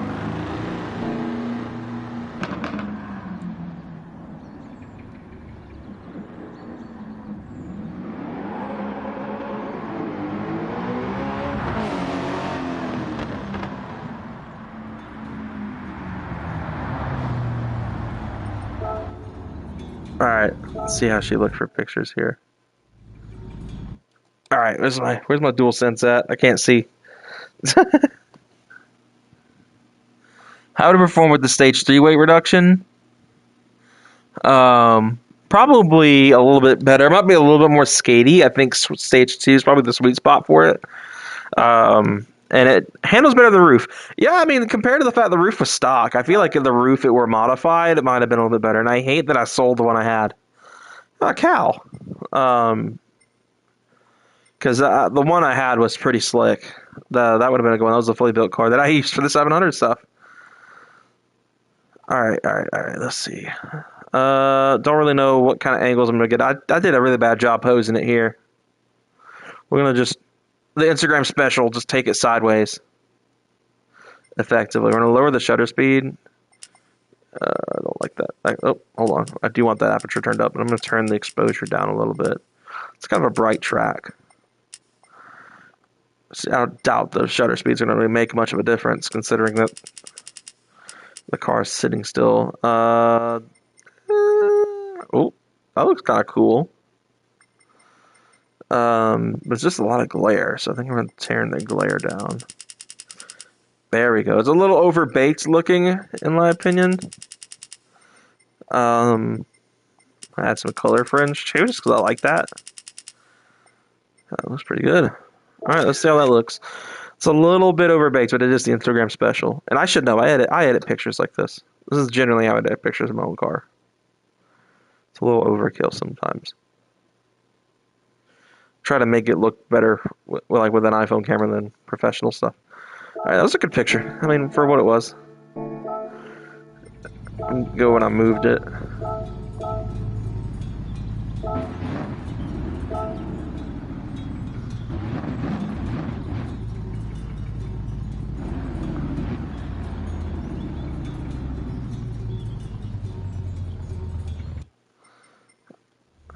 That's probably about as good as I'll get with that ankle. Get him posing up with our boy the Fox. I could have at least turned the wheel. I'm going to chastise myself a little bit for that. That was a pretty shoddy job posing the car. We're going to use the BMW logo.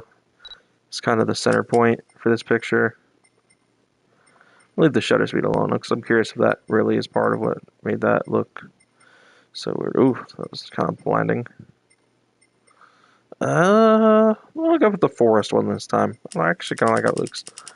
Add a little bit of EVGA, nothing too much. We'll turn the glare down again. Get more of a clean look with the car.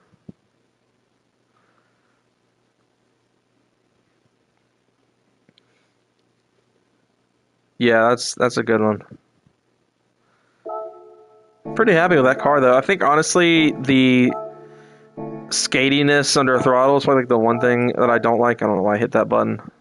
So where did it wind up on the leaderboard? It looks like it made it to number 8. Yep, that is the car we just drove. That's nuts. It beat out my racing M3 A46 that has the P65 engine in it. It beat that out by a good bit. And that like has a lot more performance points than that does. And it beat the 190E, which is a little bit over 700 performance points by about 3 seconds. Not far off of the Alpha 155, and not far off this. So this is actually a custom build GT1 I did, and I regret it. It was a LMP2 build, and it sucked a lot. I was very unimpressed. That's why I don't have it anymore. I got rid of it after that. Alright, let's see. How long have we been going on here? We're nearing the hour and a half mark. It is almost 9 p.m. Usually where I tend to break off these streams, but we'll do a little bit more action for some of you guys to check out. Let's see. What do I want to drive now? Thought I had the Shigino. I do have a Shigino A86. I think I plan on building that car, and that's why I got it. How much cash do I have? 73 grand. Not gonna be enough to make a difference there. Let's see. Could go for some old Porsche action, maybe.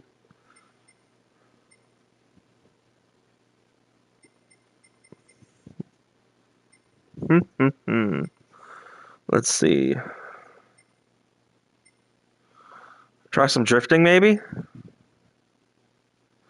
remember which car. I think the S4 that S14 was my last drift build. Actually, it was the S15. This one. Obviously, had put this livery on. We'll try a little bit of drifting and close this out. This is not going to go well because I'm not good at drifting. Oh, speaking of, I didn't even watch the 180 and stuff in the E92. That was actually killing it a little bit. Dang it. A little mad at myself now.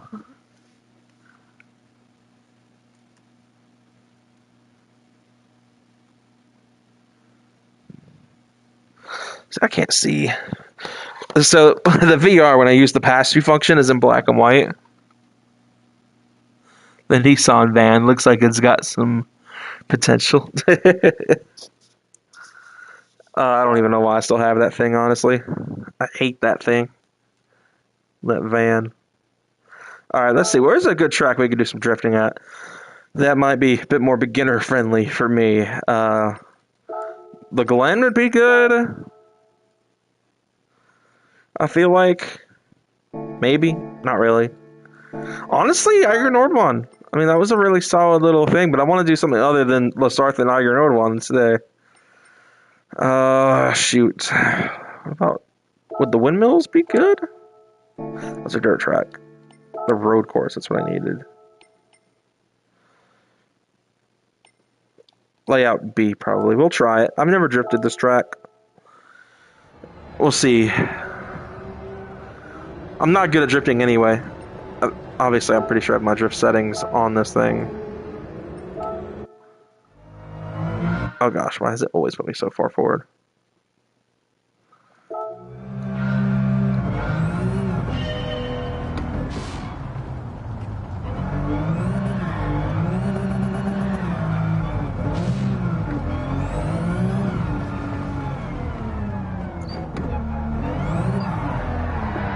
See, this thing spins out so fast.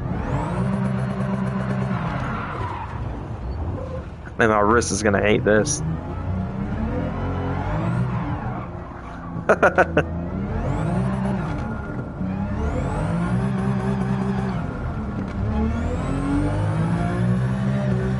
Spinning in fifth is wild.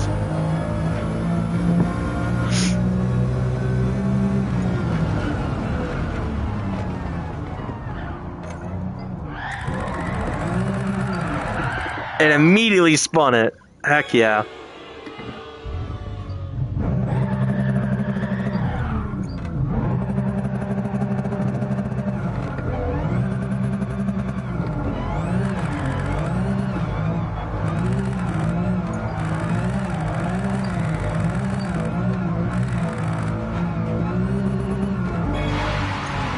I don't really feel like it counted.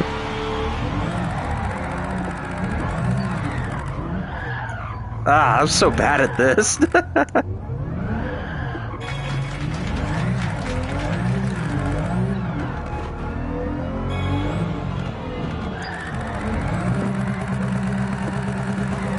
Ooh, okay, that was better.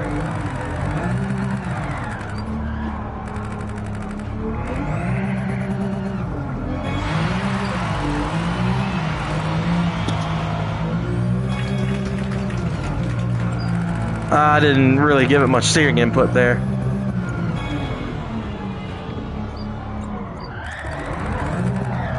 Oh man, come on.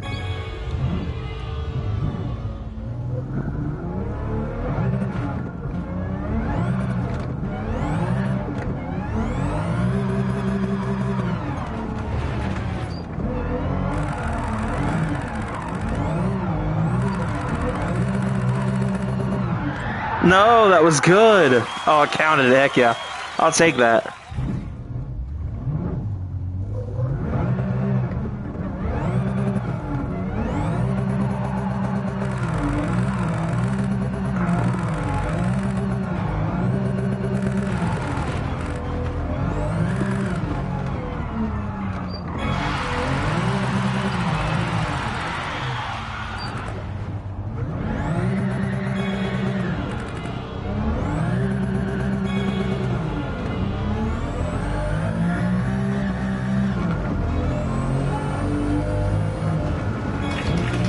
Ah, that could have been better.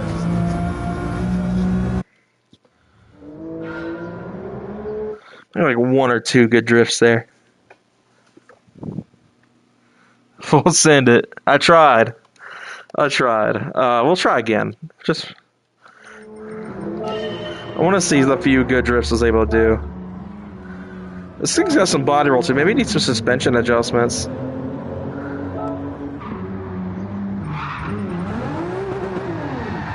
It looks like it wants to slide good. Oh, that explains a lot. I mean, I did sway bar adjustments and stuff. But the suspension is definitely not as stiff as it could be. Alright, let's try this. Again, what's setting me so far away? Goodness, game.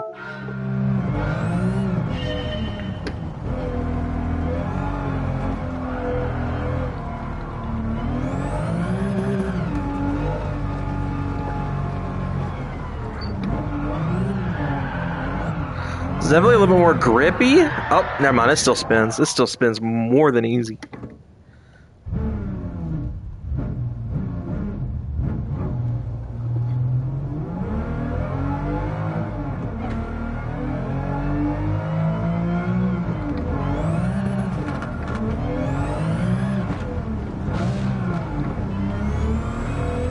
Missed the gear a little bit.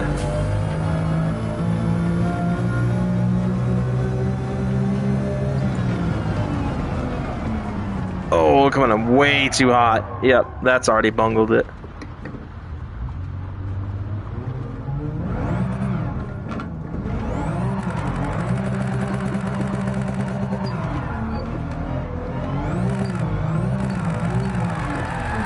A little too much throttle.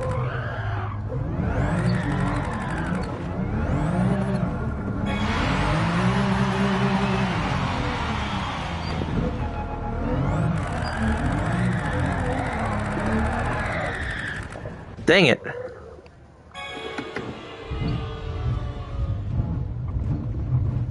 I really should stick to road race.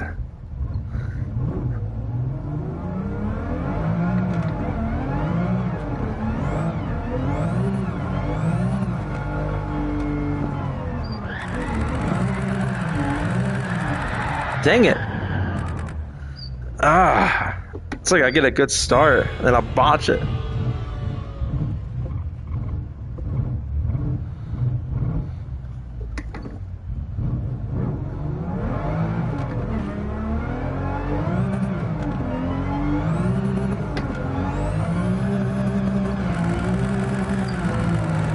Some high-speed drifting never hurt anybody, except you put in the wall like I just did. Yeah, this is not going well. I thought that may have helped a lot, but Definitely don't have the talent for this just yet.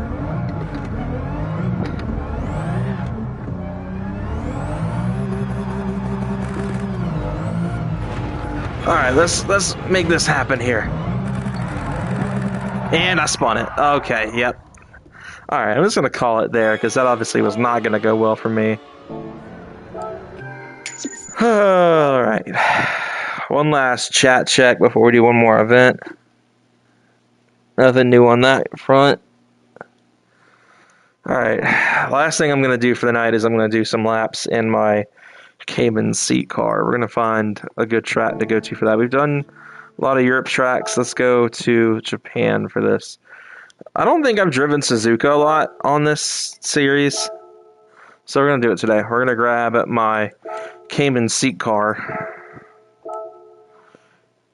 do the noon one, so it's a little bit more clear lighting, and so I can get my wrist a break from dealing with the shifter. So yeah, this thing's obviously not gonna put down a decent time. This is meant to be a seat time car. Apparently I've done a lap in this car. Not in this car, but a Cayman GT4. Probably my man type one, my Ruby Star car. There's a 255 in that. This thing's not going to touch that. Oh gosh, that is way too close. That should be fun.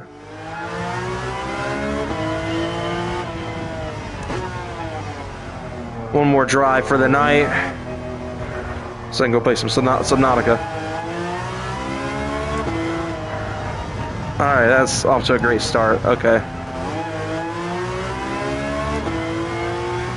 I'm going to restart that. I want a better lap.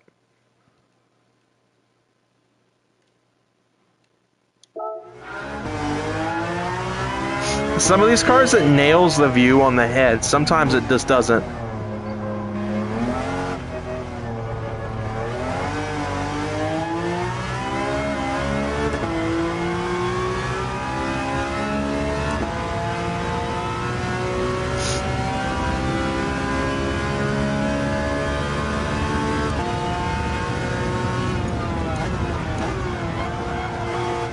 Oh goodness, that rear end snapped so aggressively, I didn't know how to catch it.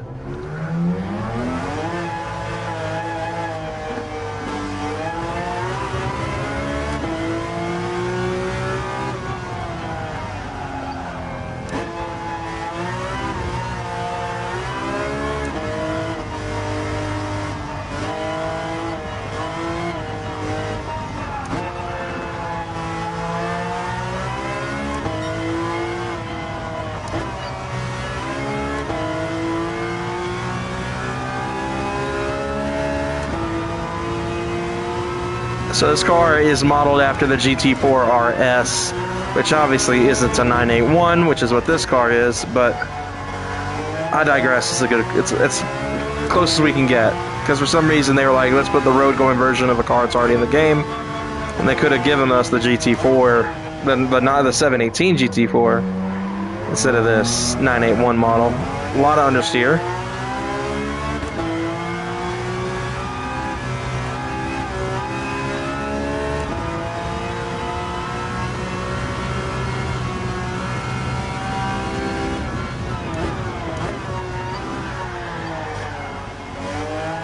A lot of rear end slide. This car needs some brake balance controller stuff. That might be something I buy for this car, because it needs it.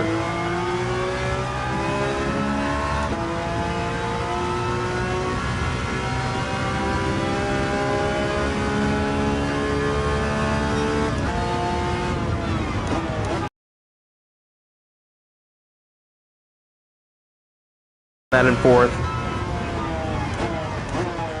I was trying not to Logan Sargent this. Sorry, Logan. You were a decent driver in F1. Hopefully he does better in IndyCar. Love to see him race in IMSA from Iron Shanks as well.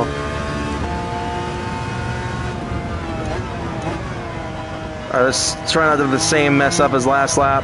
Almost did. Dang it! I was trying to get a clean lap in. I got too close to the outside of that corner there, and it really messed me up.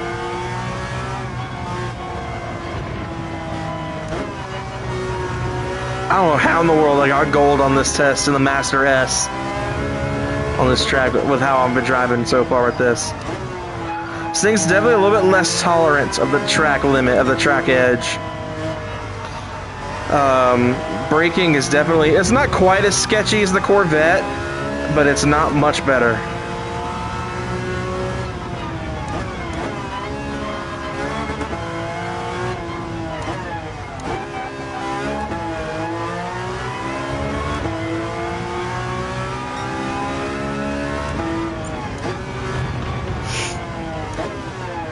Why did I brake so early on that last lap?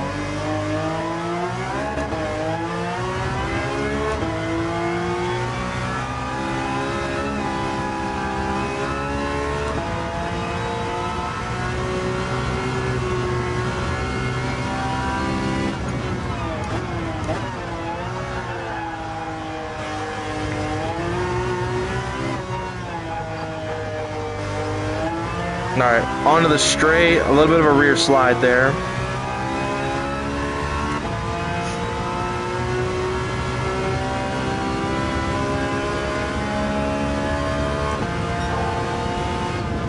No faith in this car making this corner fourth, like I said before.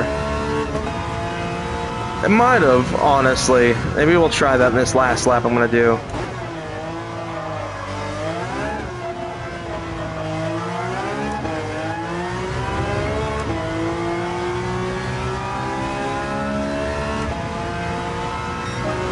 Not too bad of a lap. Let's see if we can make up for past mistakes up here going into turn 1 and 2.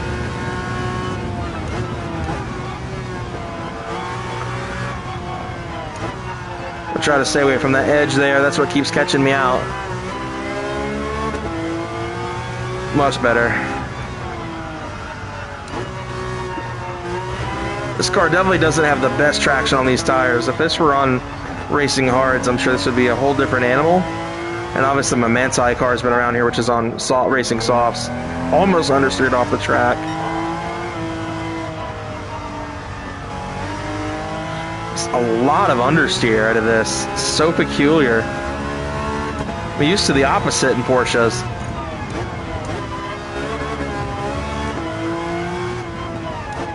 I'm gonna stay in second this time around, not go down in the first. I think this car can do fourth on that corner on the straight, but probably I braked early again. I did that junk again.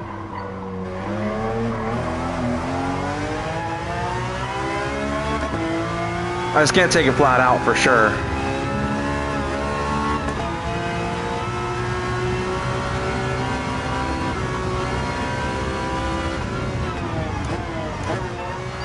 That's why this is a seat time car. It's just for practice, I guess, you know.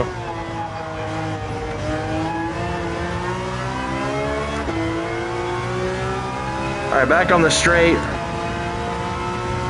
I'm gonna hit the brakes. I'm not gonna downshift. We'll see.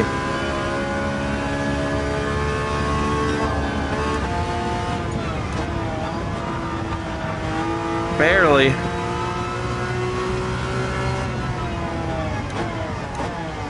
Do second instead of first going into these last couple corners.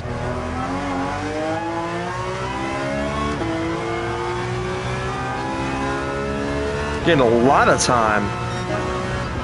6 seconds, not bad.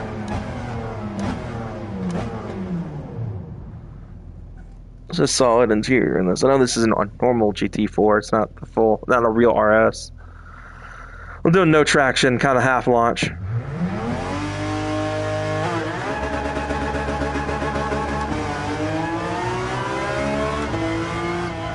Revved it up to about what the stock cars launch at. Does not like to do donuts. So that diff.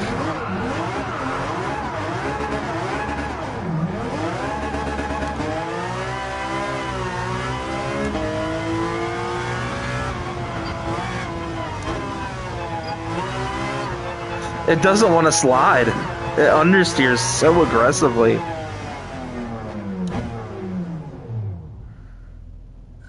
Alright. I think that's going to wrap this up. That was fun. 207 on the final lap there. So yeah, some of my sector 2 is a little bit slower than normal. I think that does kind of half get in the leaderboard. Did it? What was wrong with that 255 lap? And that was in my Manti car for sure.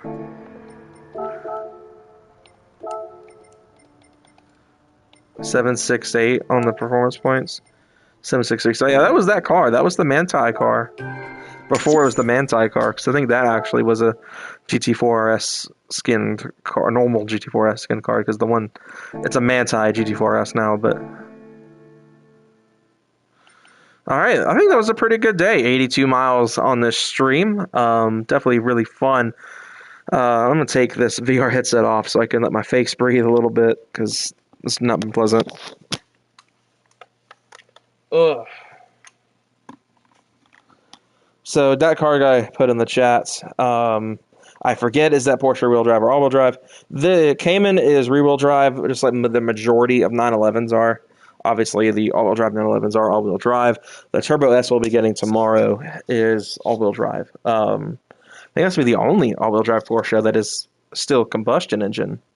Because I think they go to EV on most of their all-wheel drive stuff in the game. Like the Taycan and stuff, which do I still have my Taycan that I did like a video on a while back? Yeah, so the Taycan's all-wheel drive, and I imagine the two VGTs are all-wheel drive, and then the 918. The 918 is all-wheel drive, and the 919 is all-wheel drive. I don't know much about Porsches, but they're nice cars. Porsche is like my bread and butter. Like, obviously, like the whole VW group's kind of my thing, but VW and Porsche specifically are my two favorites. So I know a lot about those, and I've actually driven a GT3 RS. I'm sure you've seen that video though on both sides. But yeah, like they're I just love them. I could go on. I can rant all day about Porsche. It's a good thing I don't. Let's see. Is the designer at the cafe? Let's see if we can get that dialogue, and that'll be what we use to close this out, because we're pushing almost 2 hours on the stream. The designer is not at the GT Cafe with the Cayman. I imagine he will be with the Turbo S. That's typically something they do with these cars out of the gate. See with the GT4. We'll see with the Club Sport GT4.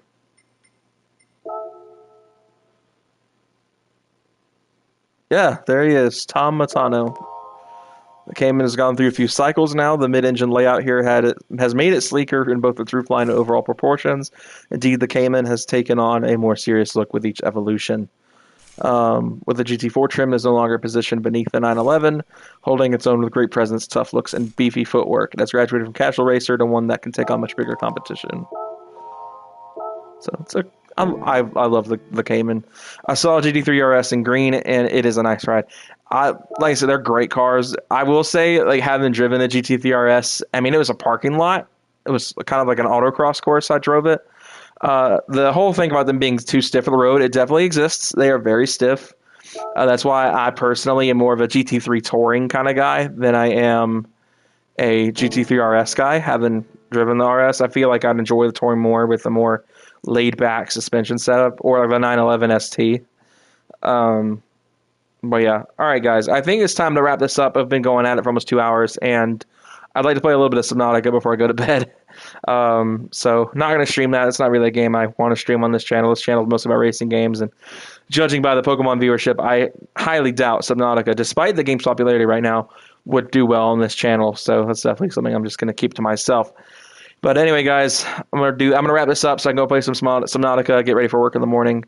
This was a really fun stream. I do appreciate all of you guys that tuned in and watched all this action. This will be available as an archive on the channel, so you guys can watch, everything from the very beginning. But anyway, guys, I'll see you guys later. Thank you guys so much. Have a great evening, day, night, wherever you are, and see you guys later. Until the next time.